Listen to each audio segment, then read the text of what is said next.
माता महागौरी की कथा। जी हाँ दोस्तों, मैं आज आपको माँ दुर्गा के 8वें स्वरूप माता महागौरी की कथा सुनाऊंगा। इसके पहले यदि आप मेरे चैनल पर नए हैं तो प्लीज़ मेरे चैनल को सब्सक्राइब करें तथा बेल आइकन को दबाएं ताकि इस तरह के नए नए वीडियो आपको मिलता रहे। तो चलिए दोस्तों, मैं आपको कथा पर ले चलता हूँ। माता महागौरी की उत्पत्ति की कहानी इस प्रकार है। राक्षसों शुंभ और निशुंभ को वरदान था कि माता पार्वती के एक कुंवारी व अविवाहित रूप से ही उन्हें मारा जा सकता था। इसलिए जैसा कि ब्रह्मा जी द्वारा सलाह दी गई थी कि शिव जी ने बार बार पार्वती को बिना किसी कारण काली कह दिया, बल्कि मजाकिया अंदाज में उन्होंने ऐसा कहा। इस चिढ़ाने की वजह से पार्वती माता उत्तेजित हो गई और उन्होंने सुनहरा रंग पाने के लिए ब्रह्मा जी की घोर तपस्या की। ब्रह्मा जी ने माता पार्वती को वरदान देने में असमर्थता जताई और इसके बजाय उन्होंने अपनी तपस्या रोकने और राक्षसों शुंभ और निशुंभ को मारने का अनुरोध किया। पार्वती माता सहमत हो गई और हिमालय में गंगा नदी में स्नान करने चली गई। पार्वती ने गंगा नदी में जैसे ही प्रवेश किया माता जी ने और स्नान किया तो उनकी त्वचा पूरी तरह से शरीर में धुल गई, काली पूरा धुल गई और वह सफ़ेद वस्त्र और परिधान पहने एक सुंदर सुनहरी महिला के रूप में वापस आई। इसलिए उन्हें उस समय महागौरी की उपाधि दी गई।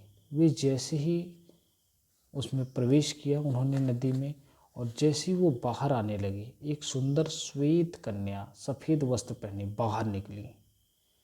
माता पार्वती तब उन देवताओं के सामने प्रकट हुई जो हिमालय में शुंभ और निशुंभ के विनाश के लिए प्रार्थना कर रहे थे। तब माता पार्वती ने खुद को काली कौशिकी दुर्गा के रूप में प्रतिबिंबित किया। उन्होंने अपने आप को काली रूप में बदल दिया। अपनी पीठ को अवशोषित करने के बाद पार्वती माता देवताओं के लिए दया से काली हो गई और कालिका कहलाई। उस समय वे काली हो गई और उन्हें राक्षसों पे बहुत ही ज़्यादा क्रोध आया।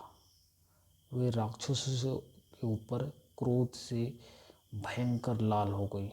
बहुत ही ज़्यादा उन्हें राक्षसों पे गुस्सा आ गया।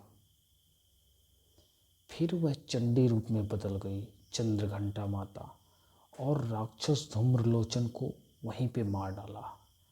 चंडी के तीसरे नेत्र से प्रकट हुई देवी चामुंडा ने चंदा और मुंडा का वध किया। ये राक्षस चंदा और मुंडा थे। चंडी ने तब रक्तबीज और उसके क्लोनों को मार डाला, चंडी माता ने, जबकि चामुंडा ने उसका खून पी लिया, उस राक्षस का।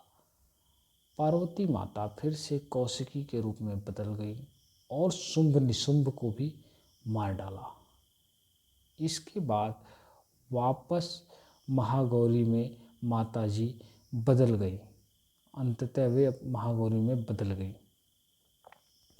एक बैल की पीठ पे चढ़कर वह घर वापस कैलाश चली गई, जहाँ पे महादेव उनकी प्रतीक्षा कर रहे थे।